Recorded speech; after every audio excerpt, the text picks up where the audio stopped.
Isang mahangin na umaga mga idolo. Napakahangin dito sa Lawag. Ngayon nandito ako sa pond kasi may o-orderin. Magdre-drain ako. Kaso lang yung van nag low power nung umuwi ako galing biyahe. So papayos ko muna. Pero baka babalik din ako agad kasi yung order nga. Kasi magpapaano ako ngayon. Magde-drain ako kasi yun, ito 2 days mahigit na hindi ako nagkakarga mula nung dumating ako at hindi bumababa yung tubig mga idolo. So ayos na. Ngayon yun na ang problema ko, magde-drain na ako para makakuha ko ng ng isda. So mamaya i-video natin kung paano tayo makakuha ng isda. Kasi ang meron ng mga good size diyan kasi nung yung mga inilipat natin ay may mga malalaki na rin. Kaya lang medyo medyo hindi abot dun sa kilo na ni-expect ko. Kaya mamaya ay magde-drain ako gamit yung submersible pump kasi wala akong magamit na pump na iba. So ayun, iaangat ko mamaya yun. Pero pansamantala, pupunta muna ako sa bayan at ipapacheck yung sakyan. Tapos magbabike na lang ako pabalik mga idolo. So mamaya, at magbabike pa ako mamaya, video ko sa inyo kung saan yung pupuntahan ko mga idolo.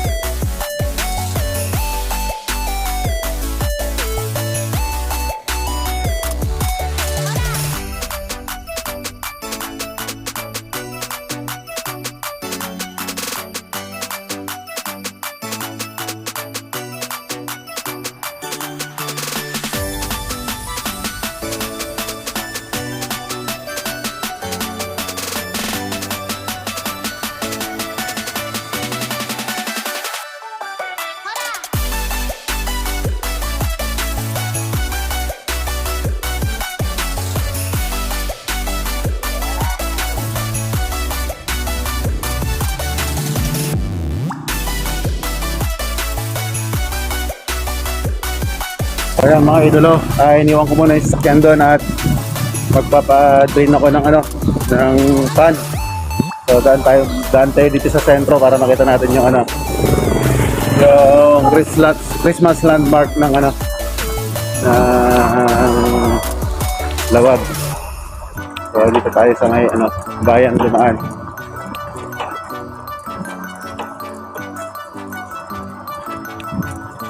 So yung nangyari kasi sa mga idolo sa sasakyan, biglang nag low power, hindi na umahatak. May madumi yatang mga parte. Kaya yun, galing na ako dun kahapon. Kaya lang hindi na ayos.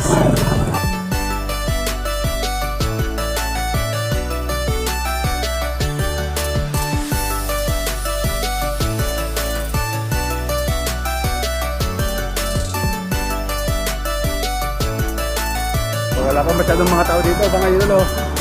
Alas 8 na ng umaga.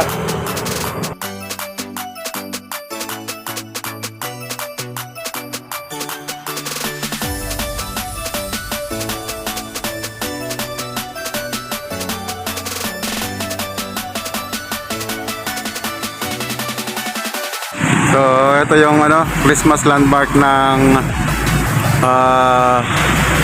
Ilocos Nortes Capitol mga idolo. So mas maganda siguro to pag gabi. So ito siya. Try ko mamayang gabi kung makakapunta ako dito pag hindi ako tinamad mga idolo. At tingnan natin kung yung expectation mamayang gabi. Maganda ba dito yung yung Christmas landmark nila mga idolo.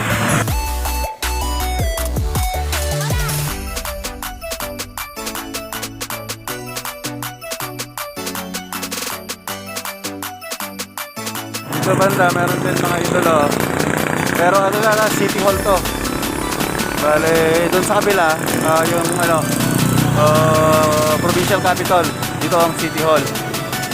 So dito naman yung triangle. So may mga bazaar sila dito mga idolo.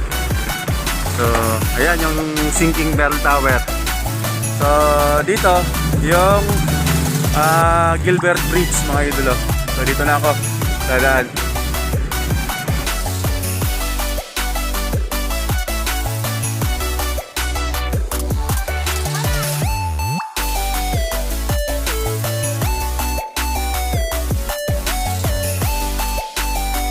So, nandito na ako at kakain muna ako, mga idolo.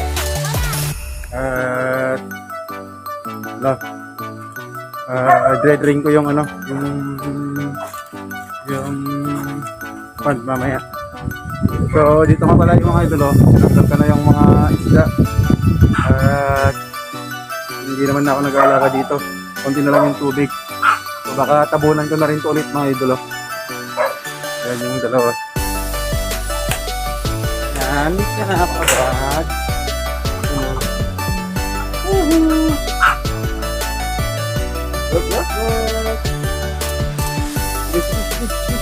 Go. Let's go. Let's go. So ayan na nga, mga idolo. Iangat ko muna yung submersible pump, ilipat ko dun sa may pan. Para yun ang itong gagamitin kong pang drain. Red. Yan, mga idolo. So ilang weeks na rin dyan. Nandyan yung yung submersible pump, mga idolo. At saka ma-check na rin natin kung okay pa siya. Sige, mga idolo, iangat ko lang. So ilang araw na, mga idolo, na nasa loob yung submersible pump. Ito na siya. Madumi na siya, mga idolo. May mga lumot-lumot na siya. So yan, lilinisin ko na rin mamaya para para okay. So since naiangat na rin natin, yun, madumi na siya, mga idolo. Yan. So okay pa naman si submersible pump. At ayun nga, gamitin ko muna doon na pang drain doon sa kabila, mga idolo. So ililipat ko doon muna, mga idolo.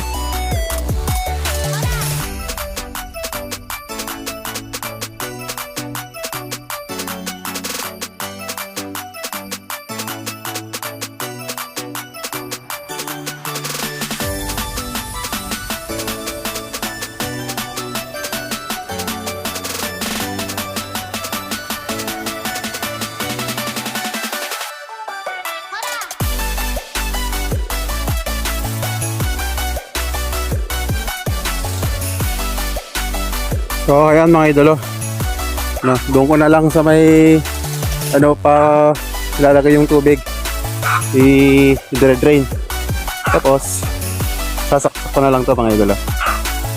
Pero nga pala, naglagay na ako ng kangkong dito, kasi doon sa may concrete pad nasubukan ko na maglagay ng kangkong noon, mga idolo. Ang problema nga lang, dahil nga sa hindi ako laging drain doon, dahil wala ang source of water, madaling magdumi, at saka madaling lumutang yung mga yung mga hito. So na-stress sila masyado kapag madumi na. Dito, since lagi naman akong nagdrain, ay naglalagay ng tubig kasi nasisipsip na ng lupa, yun, nilagyan ko ng kangkong, mga idolo. So yun, ang bilis nilang kainin talaga yung kangkong. Kaya yun, hindi ko lang talaga lalagyan noon ng kangkong doon. Pero nasubukan ko na, mga idolo. Pero dito, since ganoon naman yung ganito yung setup niya, pwede yung kangkong, mga idolo. Sa palagay ko. Kaya yun, naubos na yung asola ko. Ang hirap magparami, mga idolo. Yun pa lang, ang hirap talaga magparami na talagang hindi ko na supervise maigi, mga idolo, nung paubos na. Kaya sa dami rin kasi ng gawain, mga idolo, hindi ko na monitor na maigi. Kaya magpaparami ulit ako ng asola, mga idolo. So yan, isa-set up ko lang, mga idolo, at patanggalin natin yung tubig nito para makakuha ng hito.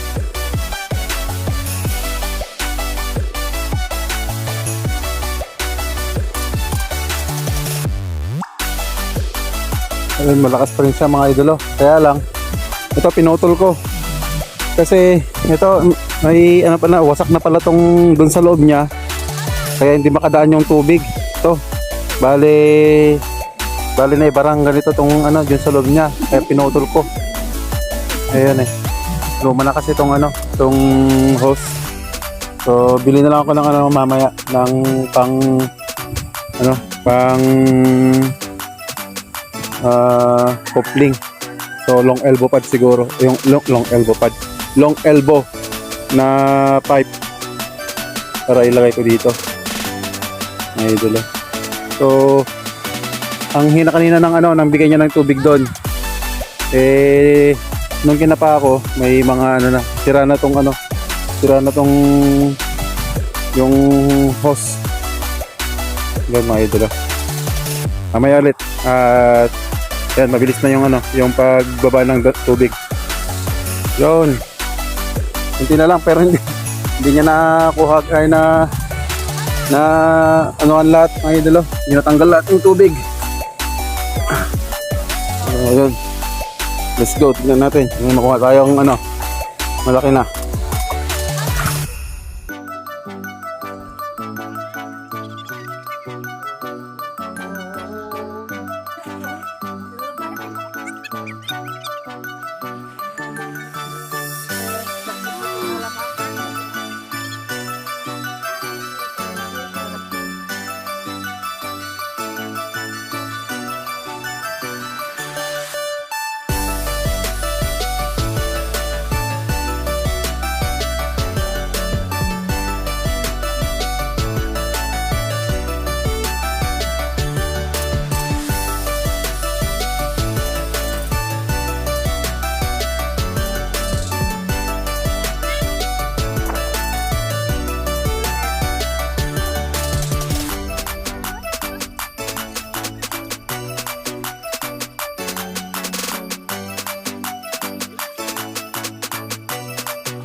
So, ayan na nga mga idol, oh.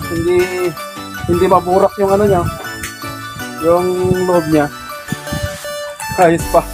Yung ano niya, yung dito sa may ano, hindi kaya ng iba na maburak na. Pero dahil bago pa siguro to, kaya hindi pa maburak. Pero ngayon ayan.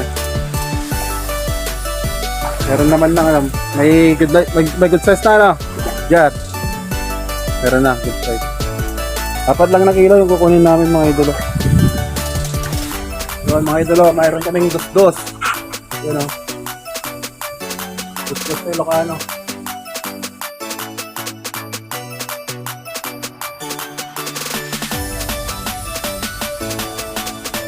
So, ito yung ano. Ito o. Basit ka na. Alok-tong. Yun. O, Louie. Hi ko naman ha. Hi ko naman Rod. Hi ko na. Hi ko naman. Yun eh. Yun o. So, 4 na kilo lang mga idolo. Yun mga idolo. Nilinisan ko muna to bago ko ibalik yan sa loob. Para naman ano. Parang may ano no. May mga ano na. Mga kalakalawang. So, linisan ko muna. Yun pala, kailangan palang ano, kailangan palang maintenance yung ganito.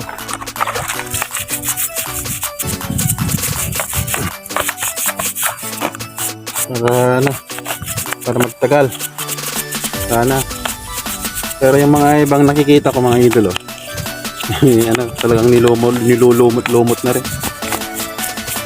May napanood nga akong gumamit ng submersible pump 17 years bago iniahon at nasira. Ito kasi walang lubricants sa loob. Hindi gaya ng mga makina, may mga maintenance na gear oil.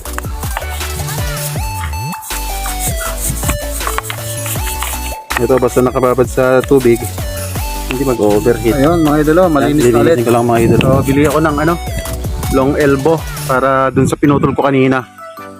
Ilalagyan ko na lang ng elbow saka hose club para mapagbuktong ko ulit mga idolo. So ayan. So mamaya papatubigan ko tapos puntahan ko yung van mga idolo. So yun. Update na lang kung anong may dadagdag ko sa video ko ngayon mga idolo. So yun. Salamat ulit sa panonood.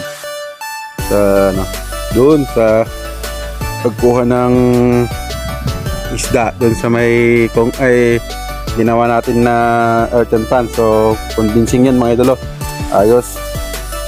Kaya yun, gagawa pa ako ng isa na na earthen pan mga idolo. Yung isa, yung katabi niya, yung pinagbagsakan ko ng tubig kanina, yun gagawin kong earthen pan ulit. So ayan na nga mga idolo, nakuha ko na yung sakyan at bali hindi ako makakapunta sa ngayon doon sa doon sa Christmas landmark ng Ilocos Norte mga idolo. So try ko bukas mga idolo kung mapuntahan ko. So para kasi mahaba masyado na yung video sa ngayon. So kaya napag-decide ko na i-separate na lang yung video mga idolo. So ayun, salamat sa panonood mga idolo at salamat sa pagsuporta sa channel na ito at sa mga video ginagawa ko mga idolo. So yun, ingat po lagi tayo. God bless us all. Amen.